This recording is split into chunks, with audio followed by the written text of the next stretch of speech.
En fait, le corps a des capacités de réparation extraordinaires. Souvent, on l'oublie. Alors, évidemment, quand on se coupe un petit morceau de doigt, on se dit ça va se réparer. Mais en fait, même à l'intérieur de notre corps, tout se répare, à condition d'apporter les éléments matières qui sont fondamentaux à la réparation. La petite voix, la petite voix, la petite voix, la petite voix. Bonjour, je suis Herveline et j'ai le plaisir de vous présenter La Petite Voix, le podcast qui donne la parole à ceux et celles qui nous font du bien. Ils sont psy, sophrologues, magnétiseurs ou autres et se consacrent à notre bien-être et à notre développement personnel. Que vous soyez sceptique ou convaincu, vous serez sûrement curieux de leurs histoires. Quel chemin ont-ils parcouru pour choisir ces métiers dédiés aux autres ? En quoi consiste leur pratique et que leur apporte-t-elle ? Voilà les questions que je vais leur poser lors de ces conversations intimes, sans blabla. Des conversations qui vont nous éclairer, nous inspirer. Si vous aimez ce podcast, parlez-en autour de vous et dites-le moi avec des étoiles sur iTunes. N'oubliez pas aussi de vous abonner pour ne rater aucun épisode. Alors, prêt à écouter La Petite Voix pour entendre la vôtre ? La Petite Voix, le podcast, c'est parti ! Pourquoi, lorsque l'on évoque les thérapies alternatives, cela nous renvoie à des notions d'énergie, d'ondes, de vibrations ? Bref, autant d'éléments qui paraissent peu tangibles. C'est la question que soulève aujourd'hui mon invité. Marc Dauphin-Roy est lithothérapeute et il aborde son métier avec un angle vraiment singulier qui va à l'encontre du discours convenu sur le pouvoir des pierres. Ce cartésien, il a été informaticien, c'est pour dire, se passionne désormais pour ce qu'il appelle la chimie naturelle. Une approche scientifique qui défend l'idée que nous devons réenvisager notre santé de façon plus réaliste, plus simple, pour en redevenir pleinement acteur. Alors si vous avez envie de vous ouvrir à une nouvelle dimension de ces thérapies, pragmatiques et pleines de bon sens, vous allez aimer cet épisode très éclairant. Avec Marc, nous allons parler de télécommande, et pas n'importe laquelle, de changement de vie simple comme une évidence, et de la fatalité qui n'en est pas toujours une. Bonjour Marc, bienvenue dans La Petite Voix. Aujourd'hui, on va parler avec vous de lithothérapie. Vous allez nous parler de votre parcours et de ce métier qui a trait aux pierres et aux minéraux. Mais avant d'entrer dans le vif du sujet, pouvez-vous vous présenter brièvement, s'il vous plaît ? Oui, bonjour Hermeline. Donc je m'appelle Marc Dauphin-Roy. Je viens d'avoir juste 52 ans. Bon anniversaire alors. Merci. Et donc je vis dans le Haut-Beaujolais, donc qui est à peu près à 1h au nord-ouest de Lyon. Et je dois préciser, en fait, par rapport à la lithothérapie, en fait, je suis expert en chimie naturelle du corps humain. Donc, avant de revenir sur ce qu'est la lithothérapie, ça m'intéresse d'en savoir plus sur la manière dont vous en êtes venu à pratiquer ce métier-là. Est-ce que vous pouvez nous dire un peu quel a été votre parcours ? Alors, je suis originaire de Champagne, et puis j'ai fait mes études à Reims, et donc pour être diplômé en informatique de gestion. Après, donc je suis arrivé dans la région lyonnaise dans les années 90, et j'ai eu une activité professionnelle de l'ordre de 25 ans en informatique dans un grand groupe informatique, l'informatique internationale. Est-ce que vous pouvez nous en dire plus sur ce grand groupe informatique ? On peut avoir son nom ? C'était le groupe Adecco. Ok. Donc où j'étais architecte système. Mais donc 25 années dans l'informatique, ça fait quoi ? De quel âge à quel âge en gros ? De 20 à 45. D'accord. Et alors que s'est-il passé pour que peut-être vers la crise de la quarantaine, vous commenciez à vous intéresser à autre chose qu'à l'informatique ? Alors, ça a commencé un peu plus tôt, même ça a commencé, on pourrait dire, presque au moment du bug de l'an 2000. D'accord. Il y a un lien ? Où j'ai eu une prise de conscience, en fait, concernant ma vie, c'est-à-dire où suis-je, que fais-je, etc., où je me suis posé des dizaines, des centaines de questions, des petites questions très très simples, mais qui en fait on n'a pas toujours les réponses d'une façon évidente. Et donc j'ai commencé à chercher dans plein de domaines. J'ai commencé à pratiquer le tai chi, le qigong. Vous aviez quel âge approximativement à l'époque ? 36. D'accord. Et donc je suis rentré dans une démarche de développement personnel où je me suis intéressé un petit peu aussi au bouddhisme, au taoïsme. Et puis donc j'ai aussi pratiqué le reiki, et c'est par le reiki en fait que je suis arrivé aux minéraux. Ah, donc il y a eu quand même un chemin de développement personnel, comme vous le dites, pendant plusieurs années. Vous avez testé plusieurs approches et un jour, vous rencontrez la lithothérapie. De quelle manière ? Mon maître Reiki, en fait, un jour, elle nous a dit qu'on pouvait effectivement travailler avec les minéraux. Et en fait, il me manquait une dimension, c'est-à-dire que pour moi, les minéraux, avant tout, ce sont de la matière. J'étais pas convaincu par l'approche purement énergétique des minéraux. Et j'ai rencontré donc Philippe Perromino, donc qui était le créateur de la boutique de minéraux à Lyon-Saint-Jean. Ouais. C'était une très grosse boutique de minéraux, qui m'a expliqué que effectivement il y avait d'autres choses à comprendre. Et à l'époque, en 2000, donc c'était en 2004. En 2004, il proposait une formation de 200, un peu plus de 200 heures. Quand même, ouais, Voilà. assez conséquente. Qui s'appelait STAM, donc STAM, Système transversal d'action des minéraux. Voilà, donc on voit bien qu'on est effectivement sur une approche assez scientifique du sujet. Voilà, tout à fait. Donc qui permettait d'aborder en fait tout un ensemble de choses, aussi bien sur la géologie, la genèse des minéraux, la composition des minéraux sur un plan atomique, de la physique, de la chimie, de l'anatomie, de la physiologie, etc. Et essayer de rapprocher en fait le lien entre géologie et biologie. Donc pour l'informaticien cartésien que vous étiez à l'époque, vous aviez là une voie intéressante de développement personnel, mais avec des réponses plutôt cartésiennes, c'est ça ? Oui, et pourtant l'informatique n'est pas obligatoirement cartésien. Ah, alors là, ce serait un autre sujet à aborder, mais intéressant. Mais ça veut dire que cette formation, donc 200 heures, c'est assez conséquent. Vous avez pu la suivre en parallèle du métier que vous continuiez à exercer chez Adecco ? Oui, bien sûr. Donc je l'ai effectué sur 2 années. Ah, c'est ça, vous l'avez lissé voilà. Sur un temps un peu long. D'accord. Sur des week-ends et puis des semaines complètes. Donc entre 2005 et 2007.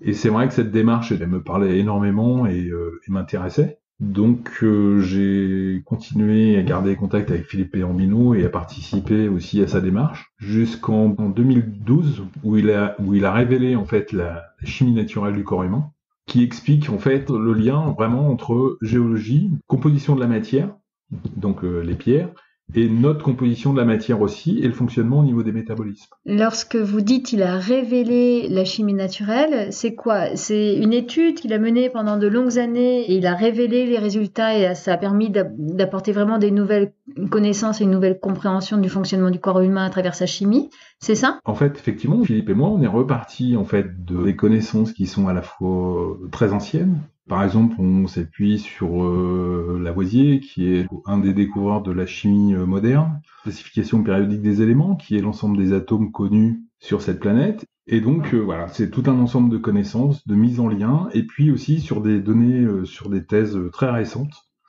de médecine et de recherche fondamentale. Et donc là, ce travail-là, vous l'avez mené avec lui, en plus de vos activités toujours d'informaticien ? Voilà, tout en sachant que lui, il travaillait à plein temps sur ce projet. Puis bon, moi, j'apportais mes éléments de compréhension, ou ne serait-ce que lui poser des questions. Oui. Ce qui fait ça dynamisait en fait sa recherche. D'accord. Donc vraiment là, vous commenciez à mettre plus qu'un pied dans ce sujet et à vous y intéresser plus que sérieusement. Mais à quel moment vous vous êtes dit là, il faut que j'en fasse, faut que j'arrête d'être informaticien et je me lance ? Alors ça faisait déjà un certain nombre d'années où je me disais j'ai autre chose à faire que de l'informatique. Il y avait quelque chose qui me disait pas tu perds ton temps, mais tu as peut-être d'autres choses à faire. J'avais effectivement, je faisais du Reiki, je faisais de la méditation, je faisais du Qigong, et je savais pas vers quoi j'allais m'orienter. Jusqu'en 2012, enfin, où en fait c'était devenu une évidence pour moi qu'il fallait que je passe à autre chose. Donc je suis allé voir le DRH de ma société et je lui ai dit j'aimerais arrêter l'aventure chez Adecco. Donc ça s'est soldé par une rupture conventionnelle, donc quelque chose de relativement correct. Ouais. Mais à l'époque, je savais pas ce que j'allais faire. Ah mais donc vous avez décidé de partir sans que le projet soit encore hyper clair. Ah complètement. Vous étiez appelé ailleurs, mais sans savoir encore tout à fait où. Voilà, tout à fait. C'était une évidence qu'il fallait que j'arrête l'informatique pour passer à autre chose, mais je savais pas quoi. Est-ce que ça a été accompagné de certaines peurs ou certains doutes ? Parce que quand même partir sans savoir où, quitter une situation confortable de salarié, comment vous l'avez vécu, vous, de l'intérieur ? Alors, c'est vrai qu'on a la chance de vivre en France et que en France, on se retrouve pas du jour au lendemain sans aucun revenu. Et oui. Ça me permettait d'avoir une période de jonction. Oui. Et puis je savais que les choses allaient se débloquer, que j'allais avoir des panneaux sur ma route, que la vie allait m'orienter pour me dire essaye de faire ça, ou etc. Donc à la fois, vous n'étiez pas sans filet, Et en plus, vous aviez cette confiance vraiment ancrée en vous que vous étiez sur le bon chemin, donc les choses allaient se débloquer si comme ça devait se faire, quoi, c'est ça? Voilà, parce que mes anciens collègues de travail me disaient que j'étais complètement fou. Ils ont essayé de me transmettre des peurs, en fait, qui Leur peur. existaient en eux, mais moi, qui m'ont absolument pas atteint. Et je disais, j'ai donné la télécommande de ma vie à ma vie. Ah, génial, d'accord. Plutôt que d'être comme un automate et de suivre un chemin parfois un peu tout écrit, là, c'est la vie où Voilà. vous menez là où elle sentait que c'était OK pour vous, c'est ça? Voilà, tout à fait. Et puis c'était une évidence, c'est-à-dire que je me disais, bah, ça va bien se passer. J'avais une totale confiance. Et alors, est-ce que ça s'est bien passé? Bah, tout à fait. Donc Bien passé. 2012, vous quittez Adecco. À quel moment votre projet est plus clair et vous décidez de vous lancer Alors en juillet 2012, je quitte Adecco. Et en fait, la vie s'organise, parce que je crois beaucoup à cette notion, la vie s'organise pour que nos chemins de vie entre Philippe et moi, en fait, se rapprochent. à nouveau vous vous retrouvez? Alors, j'imagine que vous ne vous étiez jamais perdu de vue, Voilà. mais là, un projet émerge, c'est ça? Voilà, on va dire que la vie nous a rapprochés, et il m'a posé la question, il m'a dit mais tu vas faire quoi? Et je lui ai dit bah écoute, ce qui serait bien c'est qu'on travaille ensemble et qu'on développe ensemble tout cet ensemble de connaissances qui à mon point de vue est complètement phénoménal et apporte une compréhension de la vie, de la santé, d'énormément de choses, jusqu'au jardinage. Mais vous, a priori, quand même, vous avez focalisé votre travail sur les humains. Voilà, c'est-à-dire que notre orientation, notre champ de compétences, il est effectivement très orienté par rapport à la santé humaine, puisque en fait, il y a quand même beaucoup de choses à dire ou à redire et à réexpliquer.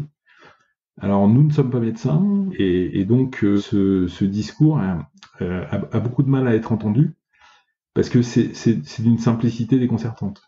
Alors justement, allons-y dans ce discours. Vous allez nous expliquer mieux en quoi consiste votre travail aujourd'hui et surtout quels sont ses fondements parce que j'entends là que vous avez développé quand même une approche qui vous est propre. Donc est-ce que vous pouvez nous en dire plus? Je crois qu'on appelle ça, vous appelez ça la chimie naturelle. La chimie, en fait, c'est vraiment l'outil qui permet de lire la matière et de voir comment elle se transforme. À l'époque, les médecins se sont rendus compte que le corps était composé principalement de carbone, d'hydrogène, d'oxygène, et puis d'azote, de soufre.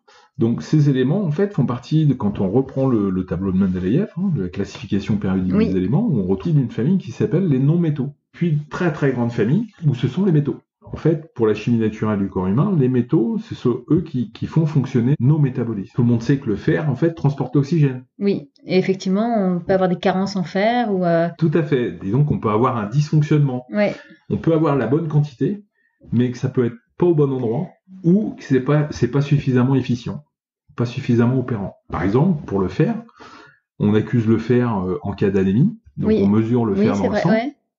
Mais en fait, ce qui est important de comprendre, c'est que le soufre est très très important aussi dans le sang. D'accord. Mais est-ce que malgré tout, on peut vous présenter comme lithothérapeute ou c'est un raccourci vraiment trop rapide? Alors, effectivement, la lithothérapie, en fait, est une réponse par rapport à l'ensemble de ces connaissances, c'est-à-dire qu'au même titre, quand on mange des aliments, nous absorbons en priorité des atomes.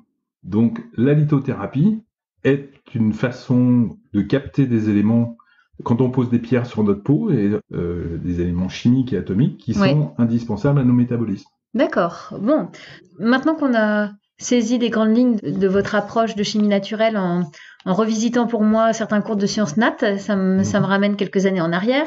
Comment concrètement est-ce que vous accompagnez des personnes qui viennent vous consulter?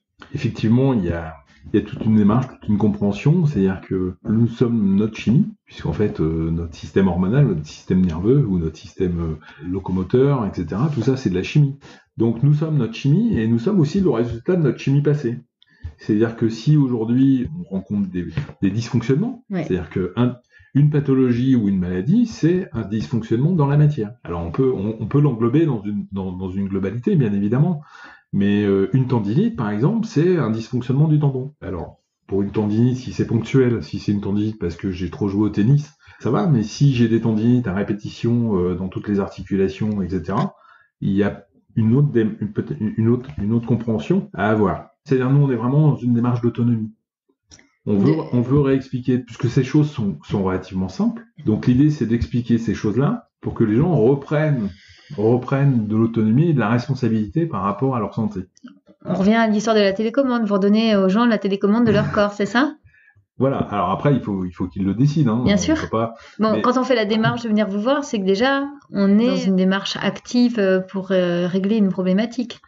C'est pas toujours aussi évident que ça. Oui. Hein. Des fois, il y a des gens que je rencontre quelques mois plus tard ou un an ou deux plus tard, où je leur dis alors, ils m'ont dit qu'ils n'avaient toujours pas fait les recommandations que je leur ai proposées. Vous savez, la notion de pathologie, la notion de maladie, c'est quelque chose de très très complexe sur un plan psychologique. On se rend compte que même si on donne les clés de compréhension et les clés d'action à quelqu'un, peut-être que cette maladie ou cette pathologie, cette personne s'en sert pour plein de choses, par rapport à ses proches, qu'il a le droit de se plaindre, etc. Les gens s'occupent de lui. Elle va peut-être s'identifier à cette maladie-là, en fait. Ouais. Tout à fait. Donc c'est pas une évidence. C'est-à-dire que c'est vrai qu'au début on comprenait pas trop en disant mais pourquoi cette personne ne fait pas ceci ou ne fait pas cela, puisque c'est surtout que ce qu'on propose c'est quelque chose de très très simple et on se disait mais pourquoi ces personnes-là ne font pas nos préconisations.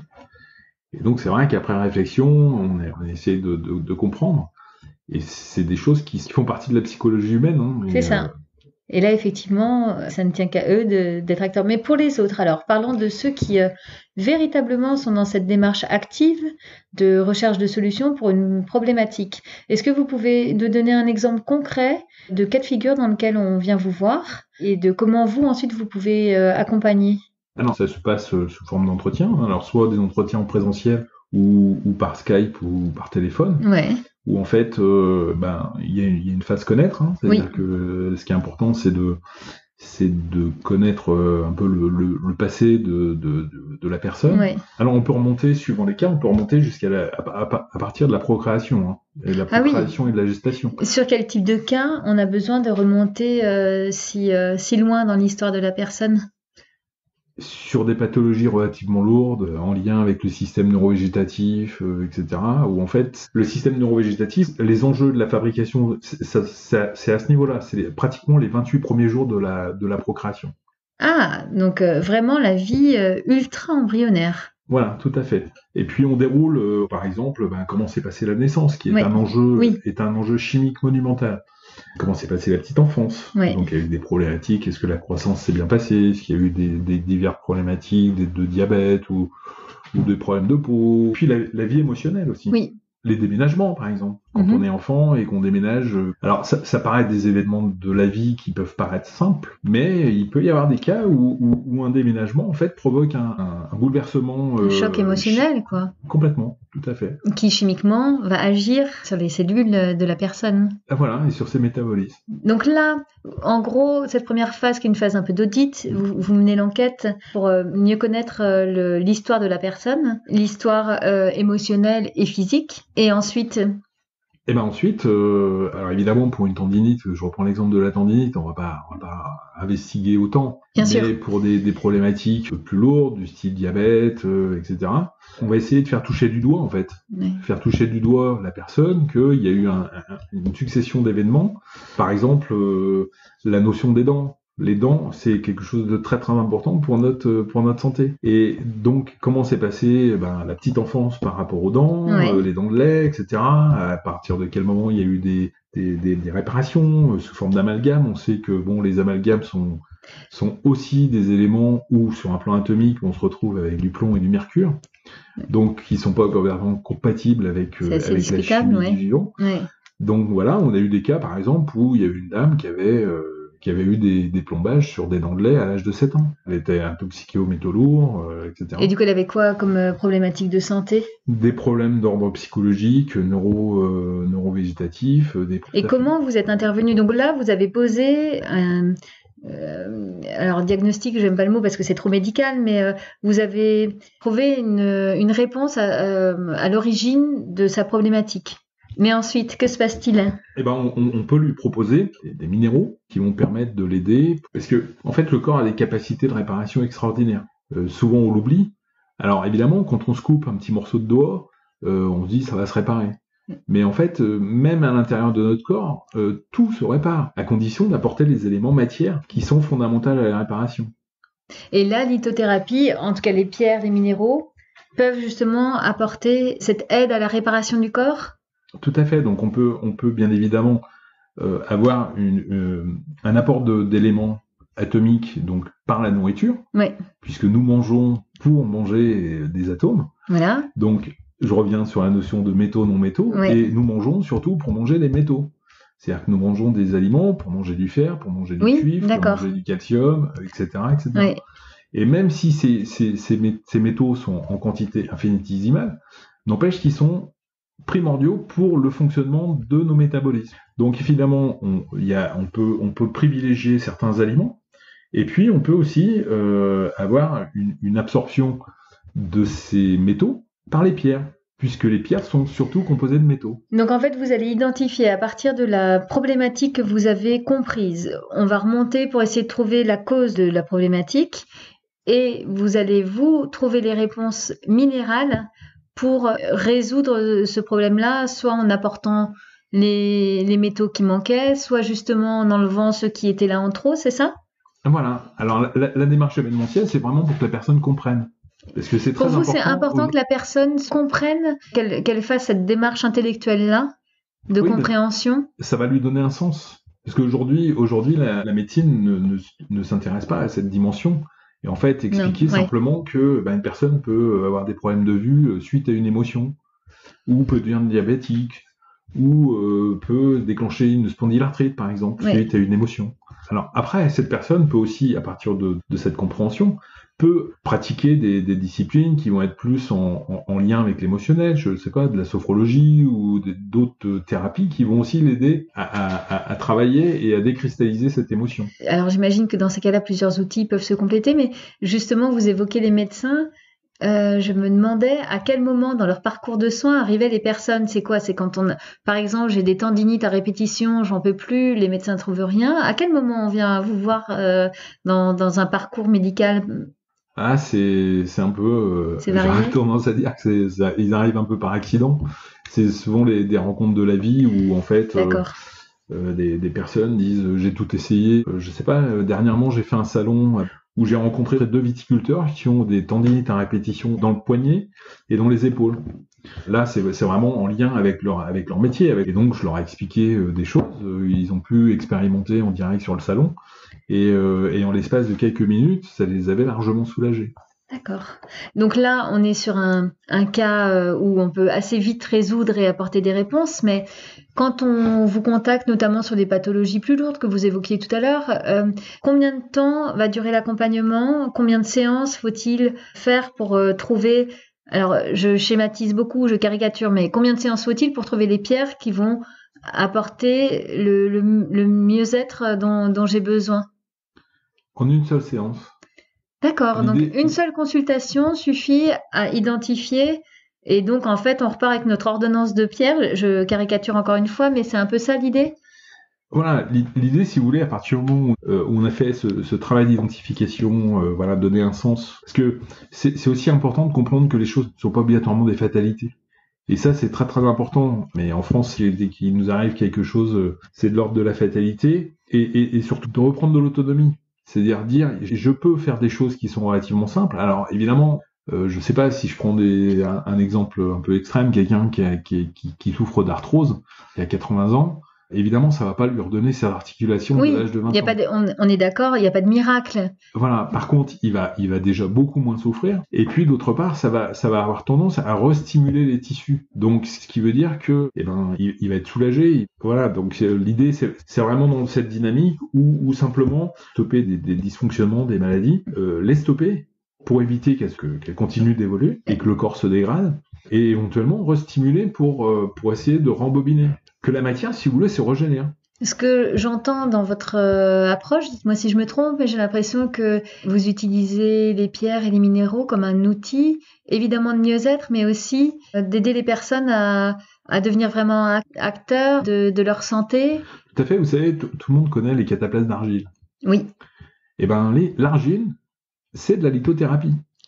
Ah, ok. C'est Puisque aussi nous faisons appel à, Et oui. à une ressource d'ordre minéral. Ouais. Je vous rappelle que l'argile, c'est un aluminosilicate, c'est-à-dire que c'est de l'aluminium et du silicium. Donc, nous avons des comportements naturels qui vont dans cette démarche, c'est-à-dire, C'est vrai. voilà. Qu'on considère comme les remèdes de grand-mère, quoi. Et pourtant, c'est des choses qui traversent les siècles. Et oui. Le collier d'ambre pour Oui, les bébés qui perdent pour les leurs dents. c'est connu depuis des siècles, Absolument. mais c'est une explication scientifique. Les cures thermales.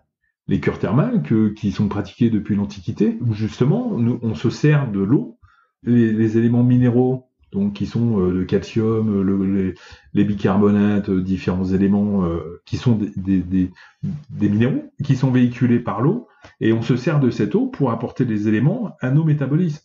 Donc aujourd'hui, il existe de la médecine thermale. Donc c'est quelque chose qui est connu et reconnu, et ça traite un nombre de pathologies qui sont relativement élevées.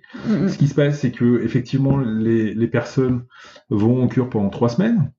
Donc en général, la situation s'améliore. Oui. Il y a une certaine inertie pendant, on va dire, quelques semaines ou quelques mois, et après on rechute. Ouais. Et ben, l'idée, c'est vraiment de proroger cette période. Et oui, les pierres, les minéraux peuvent aider à continuer à bénéficier de ce bien-être-là qu'on a trouvé en cure thermale. Tout à fait. Donc en fait, là, on peut vous consulter sur tout type de problématiques. Vous, dans les cas que vous recevez tout type de sujets, l'arthrose, le diabète.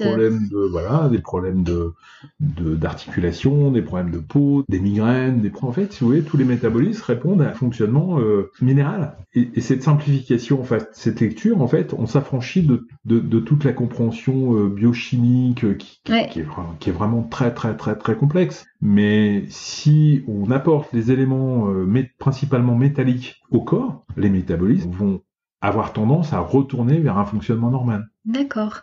Alors, ce qui m'amuse depuis le début de notre entretien, je vous écoute, et alors moi je pensais qu'en évoquant la lithothérapie, on allait parler d'énergie, de choses comme ça, un peu invisibles, mais qui pourtant pourraient marcher. Et en fait, non, depuis tout à l'heure, on parle de silicium, de manganèse. C'est vraiment une approche là qui vous est propre. Est-ce que vous pouvez m'expliquer votre point de vue par rapport à ça ? Alors effectivement, dans la lithothérapie la plus connue, en fait, c'est la lithothérapie énergétique. C'est-à-dire qu'on va attribuer des vertus des pierres, des pouvoirs des pierres, sur des notions énergétiques.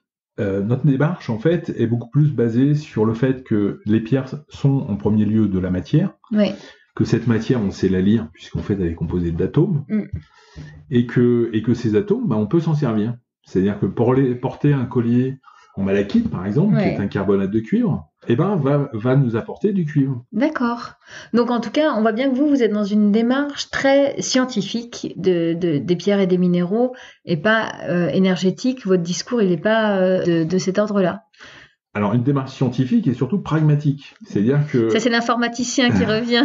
C'est-à-dire que l'important, c'est de définir le réel. Et que, autant dans l'énergétique, en fait, vous prenez 3 personnes, vous l'interrogez sur telle pierre, il peut avoir 3 compréhensions du pouvoir de cette pierre. En s'appuyant sur la matière et sur la chimie, qui est un outil qui est reconnu, le tableau Mendeleïev va avoir 150 ans l'année prochaine, qui n'a jamais été remis en question. Tout le monde peut reconnaître que cette pierre est composée de telle matière. Et donc, cette matière va être bénéfique pour notre fonctionnement et nos métabolismes. D'accord. On a vu ce que votre approche des pierres et des minéraux pouvait apporter dans de nombreux cas de figure, mais vous, qu'est-ce que ça vous apporte d'accompagner ces personnes qui vous consultent ? Ça fait quoi, 4 ans maintenant que vous le faites ? Voilà, ça fait 4-5 ans. Alors, ce que ça m'apporte, c'est simplement essayer de reconnecter en fait les personnes à des choses simples. En fait, on vit dans un monde où tout est compliqué. L'informatique est compliquée, la finance est compliquée, la cuisine est compliquée, tout est compliqué. Et on nous a, entre guillemets, conditionnés pour dire que la santé était compliquée.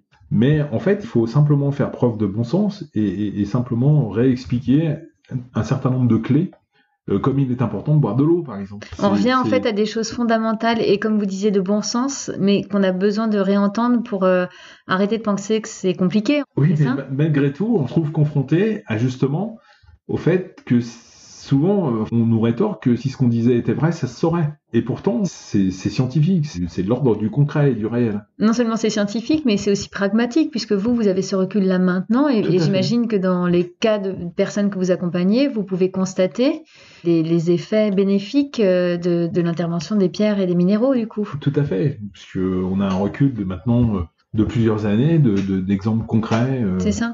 avec des pathologies soit bénignes, voire plus chroniques et plus graves. Et si je reviens du coup à ma question précédente sur qu'est-ce que vous y trouvez, j'ai l'impression que c'est une forme de transmission d'idées de bon sens, c'est ça? L'idée, c'est vraiment d'amener les gens à retoucher du doigt des choses qui font partie de la connaissance collective. En fait, à l'ère d'aujourd'hui où on est à l'ère d'Internet, etc., on perd des quantités d'informations qui sont monumentales. Et pourtant, on a l'impression d'avoir accès à un nombre d'informations incroyable, ce qui est pas faux non plus. Mais... voilà, mais on en perd aussi beaucoup. Parce que on veut toujours aller vers la nouveauté et vers les choses qui sont hyper sophistiquées. C'est pour ça que dans le domaine de la santé, il sort des produits, des molécules, des choses, parce qu'il y a aussi une notion de commerce derrière. Et on veut toujours de la nouveauté, alors que les choses, la vie existe depuis des millions d'années et s'appuie toujours sur les mêmes lois. Donc vous, vraiment aujourd'hui, ce qui vous fait continuer à faire ce métier, à l'aimer, c'est on sent ancré en vous cette envie de faire passer ces messages essentiels et de bon sens. Oui, tout à fait. En fait, je veux dire, on se pose pas la question pourquoi on boit de l'eau. Non, effectivement. Et ben voilà, donc il y a un certain nombre de clés qui sont très très importantes et qui nous maintiennent en vie et qui posent pas la question pourquoi on respire. Donc il y a tout un ensemble de clés chimiques qui permettent de stimuler le système nerveux, de stimuler le système hormonal, de stimuler les articulations, etc.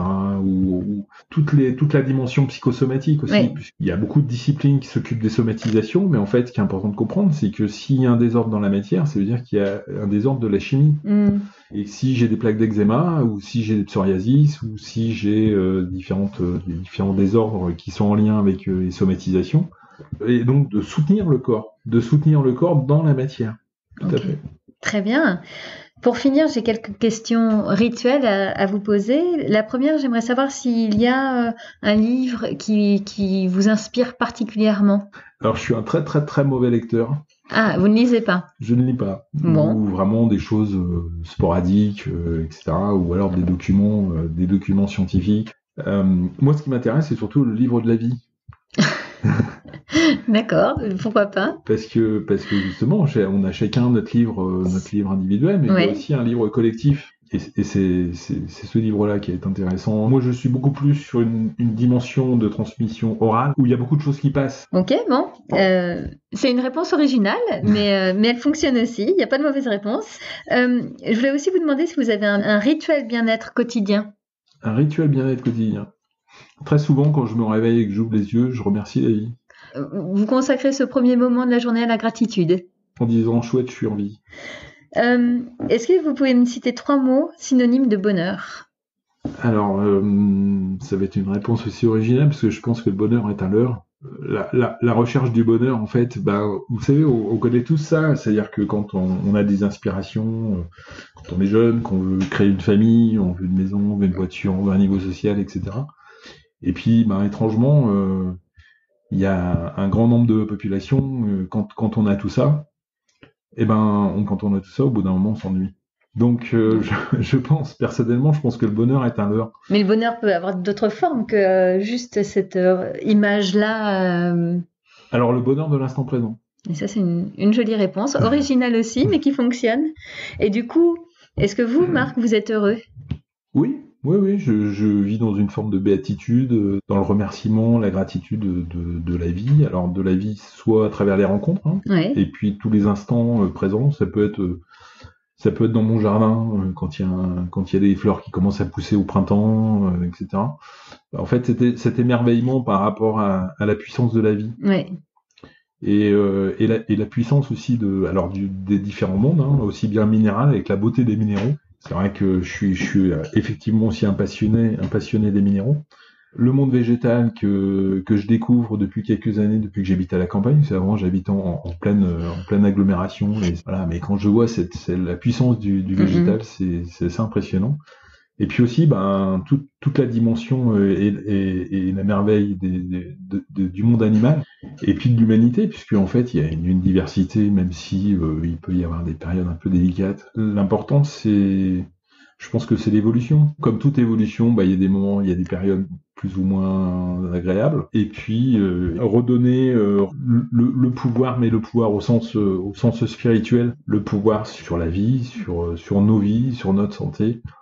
Bon, Marc, vous qui êtes dans la gratitude, écoutez, c'est à moi maintenant de vous remercier pour cet entretien. Ça a été très éclairant, ça nous a emmenés sur des chemins auxquels moi je m'attendais pas. On est resté sur des choses finalement très scientifiques pour ramener l'approche de la lithothérapie à quelque chose de très pragmatique. Donc merci pour cet échange et à bientôt alors. Merci. Merci à vous.